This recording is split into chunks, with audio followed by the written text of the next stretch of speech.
Morning po ma'am. Sorry po ma'am, hindi po ako maka-duty bukas ma'am. Ganito po sitwasyon namin po dito ngayon ma'am. Mga bandang alas 2 media po ma'am. Wala pa akong tulog ma'am. Itong tumanbab ma'am. Pagka galing ng harvest ko po ma'am, nagdinis na ako ng gamit ko po ma'am. Ito po, resulta sa labas po ma'am. Yan po ma'am.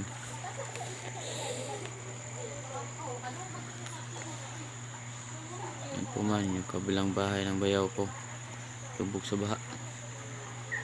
Halos bintana yung nakita na nabutan ng tubig po ma'am.